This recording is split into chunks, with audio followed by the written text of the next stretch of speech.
Hey everyone, Kyle Lewis here with All Things Improvisational. This is the first video in a series in which we are going to explore polychords.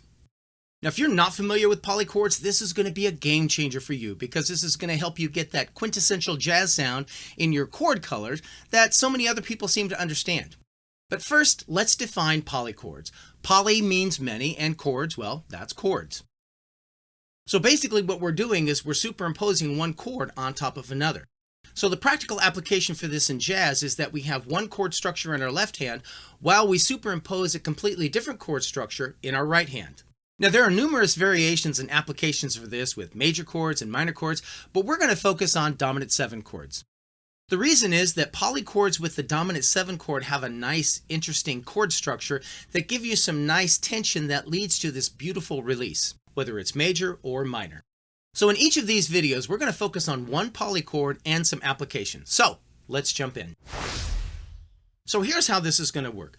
We're going to find a dominant chord structure in our left hand, and in our right hand, we're going to be superimposing those different chords. So the chord structure we're going to have in the left hand for all of the videos is a C7 chord. We're going to use C, E, and B flat. Now in the right hand, we're going to go up chromatically and find different chords to superimpose on top. So we're going to go up a half step to C sharp or D flat, however you want to think of it. So with our C7 chord structure here, we're going to superimpose a D flat chord. Now if I play a D flat major chord, we have this chord. It has a really weird sound. This might work in some context, but we've got this major third against this perfect fourth, and that is just a weird conflict. But if we make this chord minor, ooh, see now we have a really interesting chord. This technically would be a sharp 5 flat 9 chord.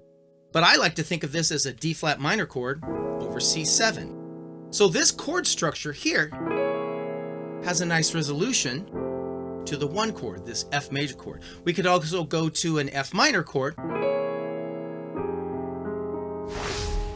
So the application for this is we're going to use this in the song Imagination, and we're going to use those exact chords C7 going to F minor. Okay, so the song Imagination.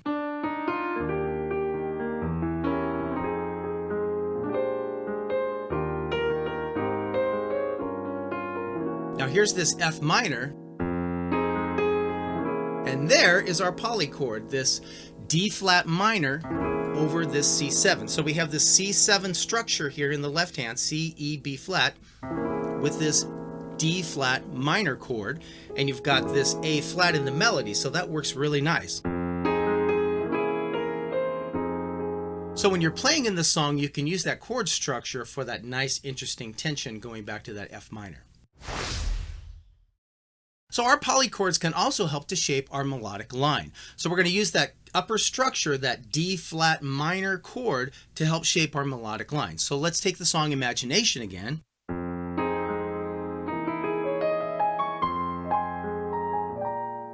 So what I'm doing there, I'm using this D flat minor chord, but I'm approaching that with this second degree, or you can think of it as a 9.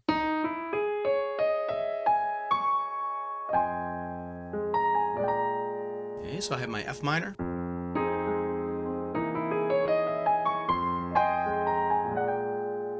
So you have that nice tension within your melodic line that resolves again to your F minor.